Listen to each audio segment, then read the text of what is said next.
नमस्कार दोस्तों, मैं मुकेश कुमार और आप देख रहे हैं एम फॉर मैथ्स। आज ज्योमेट्री की बात करते हैं। अभी तक हम लोग मेंसुरेशन के 2D और 3D पार्ट को रिवाइज कर चुके, सारे फार्मूले को ऑर्गेनाइज तरीके से देख चुके। आज हम लोग ज्योमेट्री के सारे फार्मूले क्या कहें, थ्योरम को एक जगह ऑर्गेनाइज तरीके से देखेंगे।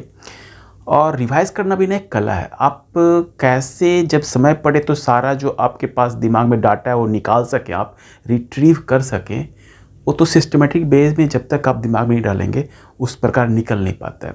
तो जैसे आपको मेंसुरेशन के सारे फार्मूले को एक जगह सिस्टमेटिक वे में बताया गया था, उसी प्रकार ज्योमेट्री को भी हम लोग देखते हैं और सीखते हैं। तो जैसे जैसे बताया जा रहा है वैसे वैसे दिमाग में रखेंगे ना तो बड़ी आसानी होगी उसको समय पे जब ज़रूरत पड़े तो निकालने में। तो सारे फैक्ट, सारे थ्योरम को हम लोग कैसे ऑर्गेनाइज तरीके से देखेंगे वो देखते हैं।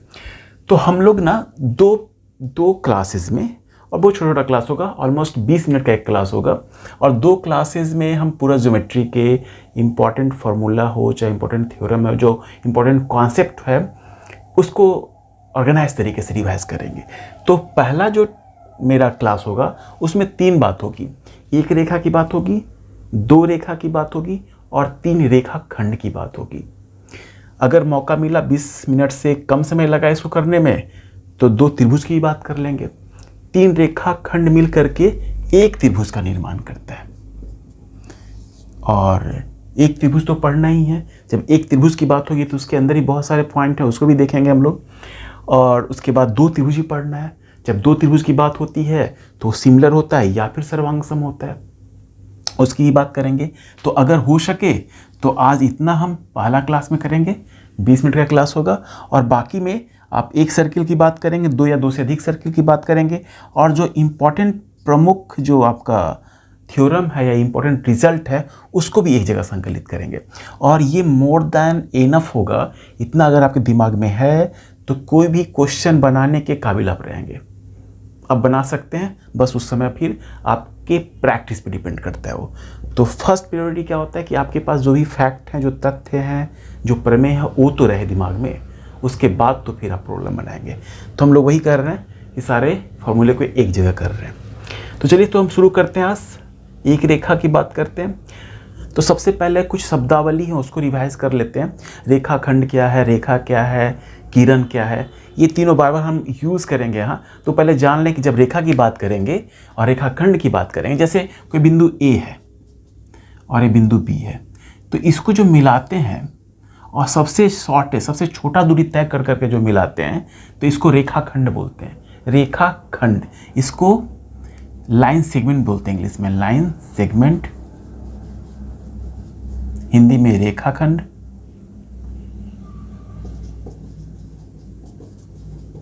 इसको डिनोट कैसे करते हैं, ए और बी लिखाएगा और उसके बाद एक लाइन होगा, यहाँ कोई एरो नहीं लगेगा, बस एक लिमिटेड लाइन है, ए से शुरू हो रहा है अब बी पे खत्म हो रहा है। यदि एक तो फिक्स हो पॉइंट और दूसरा नहीं पता है कहाँ तक जा रहा है, एरो दिया रहा है, एरो हेड रहा है, ये ए है, ये कहीं बी जा रहा होगा, तो इसको जो डिनोट करेंगे इस तरह से डिनोट करेंगे, ए बी और एक एरो जाएगा, इसको रे बोलते हैं। रे या हिंदी में किरण बोलते हैं। ये रे है या फिर इसको किरण बोलेंगे। और एक और क्या होता है, दोनों ओपन हो इस तरह से, जिसको डिनोट करेंगे हम लोग, तो इसको बोलेंगे हम लोग रेखा या फिर स्ट्रेट लाइन। तो ये बार बार हम लोग यूज़ करेंगे। और एक कोण होता है। कोण का निर्माण कैसे होता है, यदि कोई अगर रे है, एक पॉइंट फिक्स है ए, इसको अगर एंटी क्लॉकवाइज घड़ी के विपरीत दिशा में घुमाए और यहाँ चले आए तो एंगल जो बनता है ये पॉजिटिव बनता है। और अगर क्लॉकवाइज में अगर घुमाए इसको घड़ी के दिशा में तो एंगल जो बनता है माइनस में बनता है, मतलब नेगेटिव एंगल बनता है जब घड़ी की दिशा में मूव करते हैं तो, और घड़ी के विपरीत दिशा में जाते हैं तो पॉजिटिव एंगल, मतलब 2 रे मिल करके एक। चलिए तो पहले हम लोग एक लाइन, एक सरल रेखा की बात करें, एक स्ट्रेट लाइन की बात करते हैं। तो उसमें सबसे पहला मेरा जो अभिगृहित होता है, एक्सियोम होता है। अभिगृहित को हिंदी में स्वयं सिद्ध भी बोलते हैं। तो अभिगृहित और प्रमेय में अंतर तो पता ही होगा। प्रमेय जिसको कि सिद्ध करने की ज़रूरत होती है, जिसको अभिगृत की सहायता से सिद्ध किया जाता है। अभिगृत या स्वयं सिद्ध खुद ही सिद्ध होता है, इसको सिद्ध करने की ज़रूरत नहीं होती है। तो पहला जो मेरा है एक्सियोम, अभिगृहित या फिर स्वयं पहला है LPA, लीनियर पेयर एक्सियोम।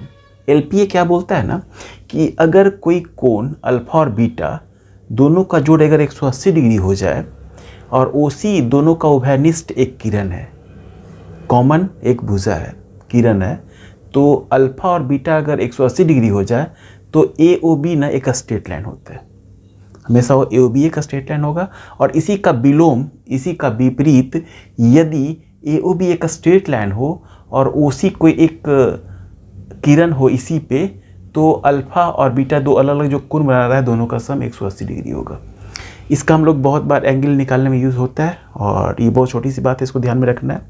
दूसरी बात है, अगर हम एक लाइन की बात करें, एक स्ट्रेट लाइन की बात करें, एक रेखा की बात करें, तो अगर कोई एक कोण AOB बन रहा है तो ये अंतः कोण का समद्विभाजक, अगर AOB है इसके अंतः कोण का समद्विभाजक अगर ये है थीटा तो ये भी थीटा, तो AOB का अंतः कोण हुआ, इसका बाह्य कोण क्या होगा? तो बाह्य कोण मतलब ये 12 मतलब पूरा नहीं होता है। जब बाह्य कोण की बात करते हैं ना तो कुछ नहीं, बस OB को ना उल्टा दिशा में बढ़ा देते हैं। अब ये जो AO इसको B डैश कर दें हम, तो AOB डैश ना AOB का बाह्य कोण हो गया। और बाह्य कोण को अगर हम समद्विभाजित करें ये, तो जो ये एंगल समद्विभाजित करें मतलब ये अगर बीटा है तो ये भी बीटा होगा, ठीक है। समद्विभाजित करें तो ये जो अंतः कोणों का समद्विभाजक और बाह्य कोणों का समद्विभाजक जो करेगा ना एंगल बनाएगा, ये हमेशा 90 डिग्री होगा। इसको भी ध्यान रखना है।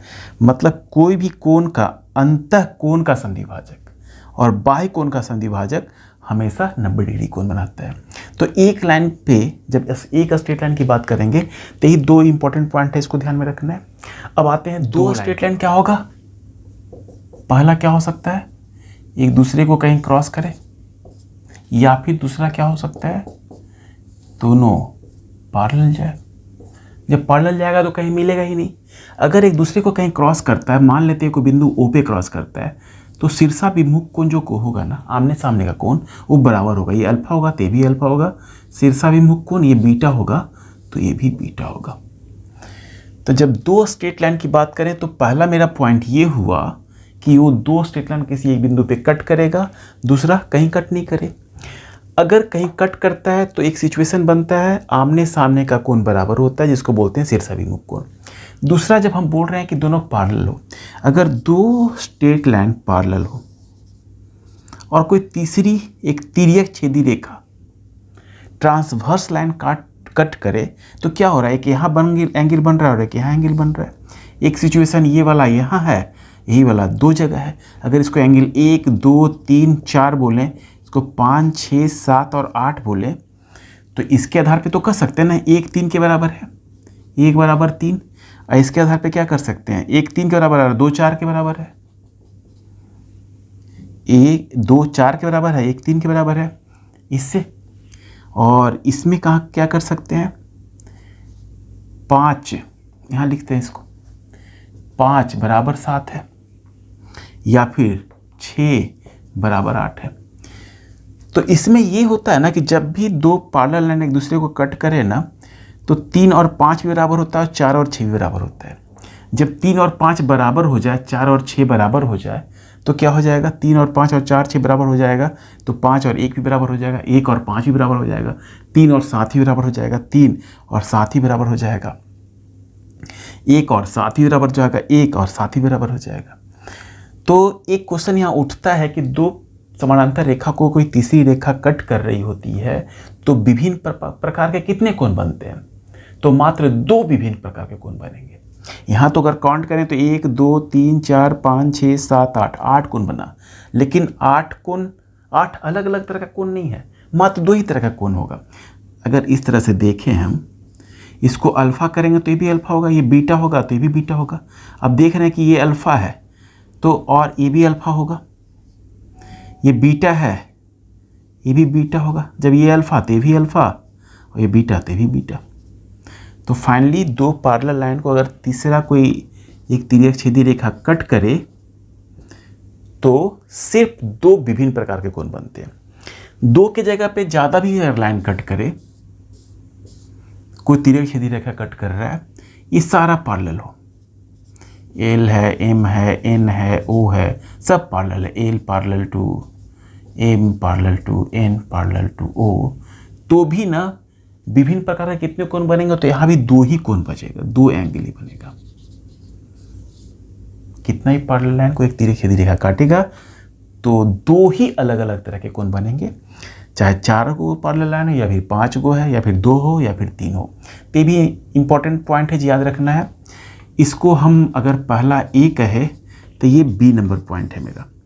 तो दो स्ट्रेट लाइन की बात करें तो क्या हुआ, दो समानांतर रेखाओं को एक तिर्यक छेदी रेखा ट्रांसवर्स लाइन काटेगा तो 4 प्रकार का कोण बनेगा, और जितना भी ऑड 1, 3, 5, 7 बराबर होगा, 2, 4, 6, 8 बराबर होगा, और दो अलग अलग तरह के कोण बनेंगे। अगर हम सी नंबर पॉइंट की बात करें तो दो पैरेलल स्ट्रेट लाइन है, इसको कोई तिर्यक छेदी रेखा कट करे, ये एल है, ये एम है, तो मान लेते हैं कोई पी तिर्यक छेदी रेखा कट कर रहा है, तो एक ही तरफ का जो अंतः कोण का समद्विभाजक जो होगा, एक ही तरफ के अंतः कोण का जो समद्विभाजक होगा हमेशा ये 90 डिग्री बनाएगा जी, इसको तो हम ध्यान रखना है। तो एक ही तरफ, यहाँ भी एक तरफ की बात कर रहा है, तो यहाँ भी अगर समद्विभाजक होगा इस कोण का, ये भी समद्विभाजक होगा तो ये भी 90 डिग्री बनाएगा, ठीक है। और पहले ही जान चुके हैं कि एल एक क्या है, स्ट्रेट लाइन है, पी क्या है, एल को कट कर रहा है, इस कोण का समद्विभाजक है ये, इस कोण का समद्विभाजक है ये, तो यहाँ भी ये जो बनाएगा 90 डिग्री बनाएगा, ये भी 90 डिग्री बनाएगा। तो ये जो बनेगा ना, वर्ग बनेगा या फिर आयत बनेगा। तो क्या सिर्फ वर्ग और आयत ही बनेगा? नहीं, एक और चीज़ बनेगा, इसको बोलते हैं साइक्लिक क्वाड्रिलैटरल, चक्रीय चतुर्भुज भी बनेगा ये। तो एक प्रश्न यहाँ उठता है कि इस प्रकार जो चतुर्भुज बना, मान लेते हैं ए बी सी डी, तो क्या ए बी सी डी क्या होगा? ये वर्ग हो सकता है, आयत हो सकता है, ये वर्ग हो सकता है, आयत हो सकता है, चक्रीय चतुर्भुज भी होगा।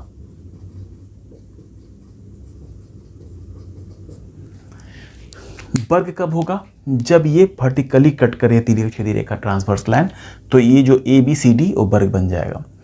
तो इस तरह का क्वेश्चन कहीं पूछे कि दो पैरेलल लाइन को एक तीसरी तिर्यक छेदी रेखा कट करे और इस तरह का कोई चतुर्भुज बने, तो क्या होगा? क्या सिर्फ वर्ग होगा? क्या सिर्फ आयत होगा? क्या सिर्फ चक्रीय चतुर्भुज होगा? तो नहीं, ये वर्ग भी हो सकता है, आयत भी हो सकता है और चक्रीय चतुर्भुज तीनों। चौथा पॉइंट देखते हैं, 3 पॉइंट तो हम लोग देखें। दो स्ट्रेट लाइन की बात होगी तो एक और पॉइंट है, इसको भी ध्यान में रखना, और इससे भी क्वेश्चन आजकल बन रहे हैं।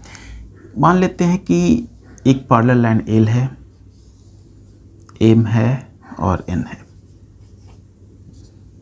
दो ट्रांसवर्स लाइन, कुछ एक ट्रांसवर्स लाइन ऐसे, एम तो हो गया ना, मान लेते हैं पी है, और एक ट्रांसवर्स लाइन ये है, क्यू है।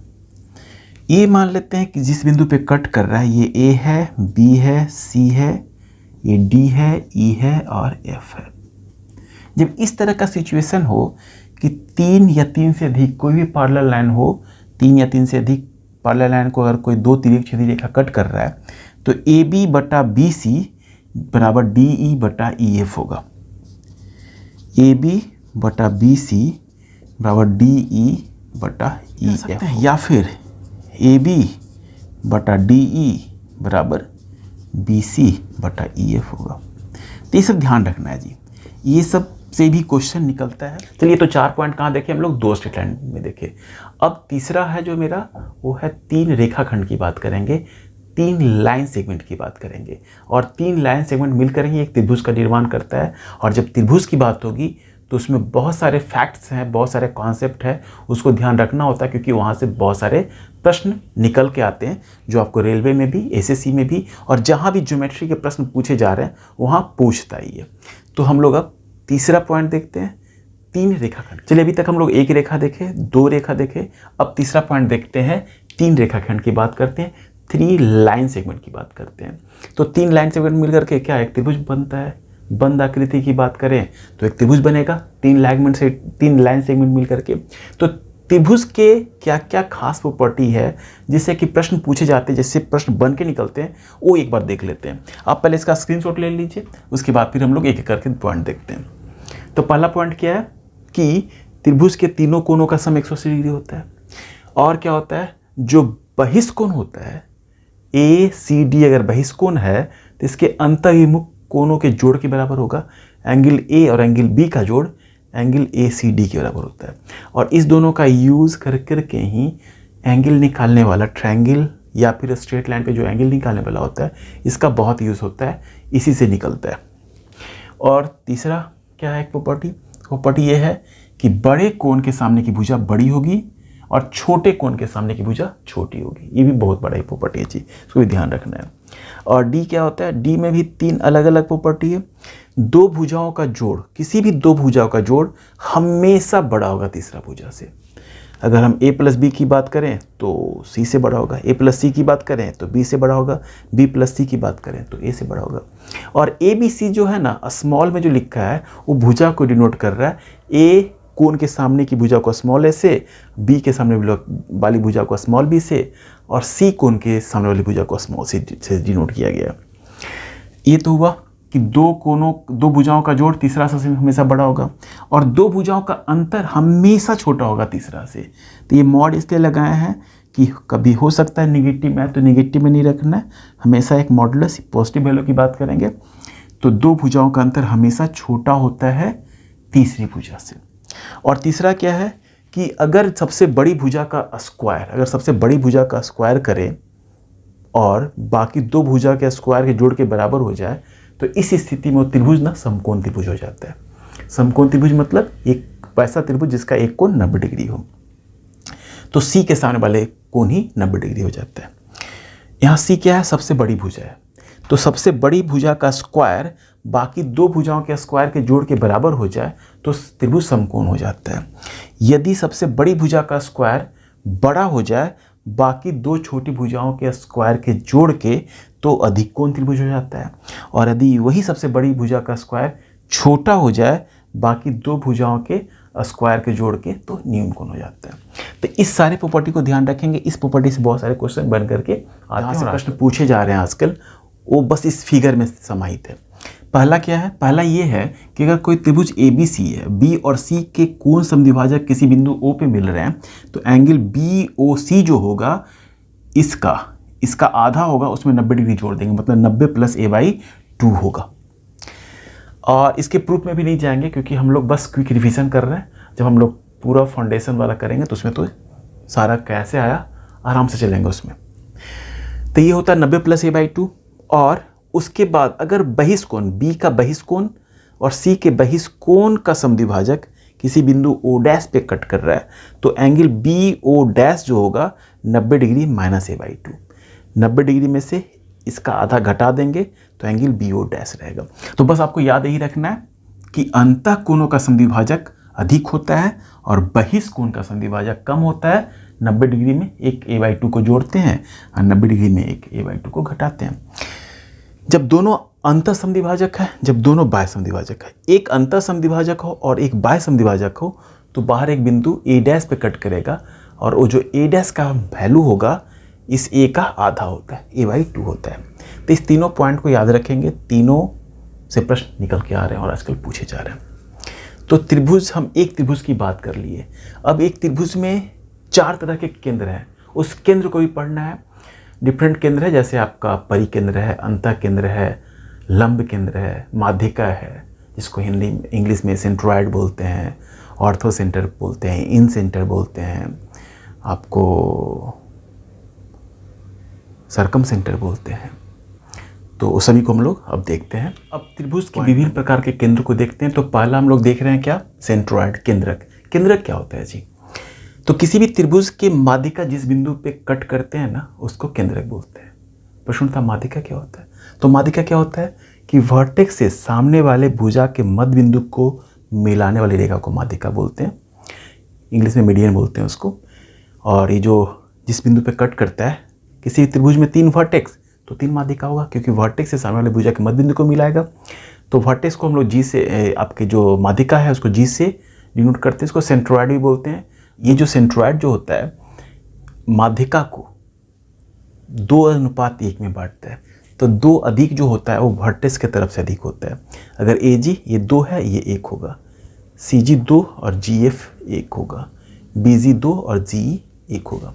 तो पहला पॉइंट सेंट्रॉइड का है, इसको याद रखेंगे कि सेंट्रॉइड जो है माध्यिका को 2:1 में बांटता है। दूसरा, माध्यिका जो AD है वो त्रिभुज को 2 बराबर भागों में बांटता है, क्योंकि A भुजा और A भुजा बराबर है तो ABD का एरिया और ADC का एरिया बराबर होगा। तो माध्यिका त्रिभुज को 2 बराबर भागों में बांटता है मतलब।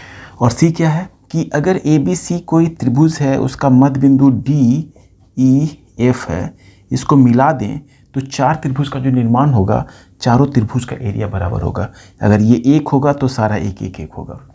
अगर G ये है केंद्रक G से वर्टेक्स को मिला दिया जाए, त्रिभुज के वर्टेक्स को A, B और C को, तो आपका जो 3 त्रिभुज बना ना AGC, AGB, BGC, तीनों का एरिया बराबर होगा। इसका एरिया 1 है तो सबका एरिया 1 ही होगा, ठीक है।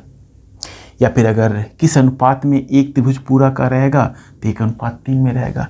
ये छोटा त्रिभुज पूरा का क्या रहेगा तो 1:4 में रहेगा, मतलब 1/4 ये रहेगा पूरे का। तो चलिए ठीक है, तो हम केंद्रक पे 3 इंपॉर्टेंट पॉइंट देखते हैं। अब इन सेंटर और ऑर्थो सेंटर को देखते हैं। इन सेंटर अंतः केंद्र। अंतः केंद्र क्या होता है? जब त्रिभुज के वर्टेक्स मतलब जो आपका एंगल A है, B है और C है, एंगल A के समद्विभाजक, एंगल B के समद्विभाजक, एंगल C के समद्विभाजक एक बिंदु पे मिलते हैं, जिसको इन सेंटर बोलते हैं। मतलब यहाँ से सामने वाले भुजा पर परपेंडिकुलर डाल करके रेडियस मान करके एक वृत्त खींचा जाए तो वृत्त के तीनों भुजाओं, ये त्रिभुज के तीनों भुजाओं को वो वृत्त टच करेगा, इसलिए इसको अंतः केंद्र बोलते हैं। तो अंतः केंद्र का 2 प्रॉपर्टी है। पहला कि एंगल BIC जो होगा, तो पता ही है, पहले हम देख चुके कि B का समद्विभाजक है BI और C का समद्विभाजक है CI। तो एंगल BIC जो एंगल ये बनेगा वो कितना बनेगा 90 + a/2। और AD क्या है? तो पहला हमारा कि पॉइंट हुआ एंगल BIC 90 डिग्री + a/2 होता है।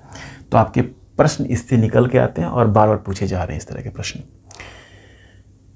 एंगल A दे देगा, पूछेगा बताइए एंगल B और C का समद्विभाजक, या फिर बोलेगा कि बिंदु I जो इन सेंटर है तो एंगल BIC क्या होगा।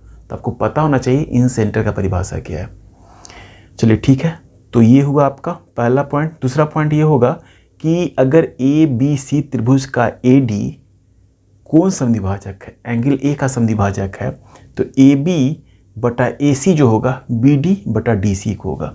AB/AC BD/DC को होगा, ये भी ध्यान रखना है। AB/AC BD/DC होगा। तो ये तो मेरा हुआ इन सेंटर। अगर ऑर्थो सेंटर लंब केंद्र की बात करें तो लंब केंद्र में क्या होता है? लंब केंद्र जब वर्टेक्स से सामने वाली भुजा पे लंब डाला जाता है तो किसी एक बिंदु पे कट करता है। तीनों लंब एक बिंदु पे कट करेगा, उसको अगर O से डिनोट करें तो क्वेश्चन पूछता है एंगल BOC क्या होगा। तो एंगल BOC 180 डिग्री -a होता है। ये को भी प्रूव किया जा सकता है। जैसे आपका AFOE एक चतुर्भुज बना, तो चतुर्भुज के सभी कोनों का जोड़ कितना होता है? 360 डिग्री। एंगल ये 90 है, ये 90 है, तो 90 तो 180 हो गया। तो एंगल A और ये यही दोनों का जोड़ 180 होना चाहिए। एंगल A है ही है तो 180 - a हो जाएगा। ये जब ये 180 - a तो ये भी 180 डिग्री -a हो जाएगा। तो ऑर्थो सेंटर में पूछेगा कि बताइए A का कोई मान दे दिया कि यह जो 60 डिग्री है, तो बताइए BOC का मान क्या होगा। तो क्या करेंगे 180 में से 60 घटा देंगे तो 120 डिग्री आएगा। तो ये हम लोग देखें तीसरा पॉइंट, तीसरा जो कि ऑर्थो सेंटर था, उससे किस तरह के प्रश्न बनते हैं और ऑर्थो सेंटर का परिभाषा क्या था। अब हम चौथा जो सेंटर है वो मेरा है सर्कम सेंटर। तो हम लोग सर्कम सेंटर देखते हैं और सर्कम सेंटर में क्या क्या पॉइंट बन जाए। हम लोग चौथा सर्कम सेंटर परिकेंद्र की बात करते हैं। तो परिकेंद्र होता क्या है? तो परिकेंद्र ना, अगर ABC त्रिभुज की प्रत्येक भुजा का लंब समद्विभाजक किसी एक बिंदु पे मिलता है, उसको हम लोग परिकेंद्र बोलते हैं। लंब समद्विभाजक मतलब जैसे BC एक भुजा है, इसका समद्विभाजक मतलब D बिंदु BC का मध्य बिंदु है और इसी पे एक परपेंडिकुलर खींच दिया जाए, उसी प्रकार AC का मध्य बिंदु E है, E पे एक परपेंडिकुलर खींच दिया जाए, और BA पर एक मध्य बिंदु F है, इस पे एक परपेंडिकुलर खींच दिया जाए और किसी एक बिंदु O पे मिलता है, तो उस बिंदु को हम लोग परिकेंद्र बोलते हैं। परिकेंद्र मतलब अगर यहाँ से एक रेडियस AO को मान करके एक वृत्त खींचा जाए तो तीनों वर्टेक्स को होके गुजरेगा, त्रिभुज के तीनों वर्टेक्स को होके गुजरेगा। तो मेरा इसमें AO, OB और OC बराबर होता है, तो ये मेरा परिकेंद्र हुआ। तो परिकेंद्र में जो प्रश्न आता है ना, वो किस तरह का आता है? तो परिकेंद्र ये पूछ सकता है, आपका ऑब्जेक्टिव क्वेश्चन ये बनेगा कि अच्छा बताइए, परिकेंद्र त्रिभुज के क्या बाहर हो सकता है? तो हाँ जी, परिकेंद्र त्रिभुज के बाहर भी हो सकता है, त्रिभुज के अंदर भी हो सकता है, लेकिन बाकी जो तीनों केंद्र थे, आपका लंब केंद्र, अंतः केंद्र और माध्यिका, तीनों त्रिभुज के अंदर ही होंगे, क्योंकि उसका प्रॉपर्टी ही वैसा है। कोण का समद्विभाजक अंदर ही कट करेगा, आपका माध्यिका अंदर ही कट करेगा, अब वर्टेक्स से सामने भुजा पर लंब अंदर ही कट करेगा। लेकिन इसमें हो सकता है कि जो लंब समद्विभाजक है हर एक भुजा को बाहर भी कट करे। जैसे ये तो न्यून कोण त्रिभुज है, तो न्यून कोण त्रिभुज में तो अंदर कट करता है, और अधिक कोण त्रिभुज होगा ना तो न्यून कोण का सरकम सेंटर त्रिभुज के अंदर में होता है, अधिक कोण का सरकम सेंटर त्रिभुज के बाहर होता है। और अगर समकोण की बात किया जाए तो समकोण त्रिभुज का सरकम सेंटर जो होता है वो कर्ण A, B और C की बात करा जाए तो D, AC का मध्य बिंदु होता है सरकम सेंटर समकोण त्रिभुज में।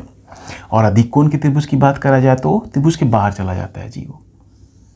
जैसे इसका लंब समद्विभाजक बाय द वे कहीं यहाँ गया, इसका आपको ये यहाँ गया, इसका लंब समद्विभाजक इसका, और इसका लंब समद्विभाजक यहाँ गया, तो हो सकता है यहाँ मिले, तो यहाँ से ये O हो जाए, A, B और C। तो आपका एक परिकेंद्र सरकम सेंटर ही है जो त्रिभुज के अंदर या फिर त्रिभुज के बाहर हो सकता है। न्यून कोण में अंदर होता है, अधिक कोण में बाहर होता है, और समकोण की बात करते हैं तो कर्ण पे होता है और कर्ण का मध्य बिंदु होता है। ये बड़ा इंपॉर्टेंट है, ये डायरेक्ट क्वेश्चन इसे पूछे जा रहे हैं आजकल। तो आज हम लोग देखें त्रिभुज, एक त्रिभुज को देखें, और अभी दो त्रिभुज की बात करनी बाकी है। जब दो त्रिभुज की जब बात होती है ना, तभी आपका समरूपता और सर्वांग समता की बात। ओके, थैंक यू, फिर मिलते हैं अगले क्लास में।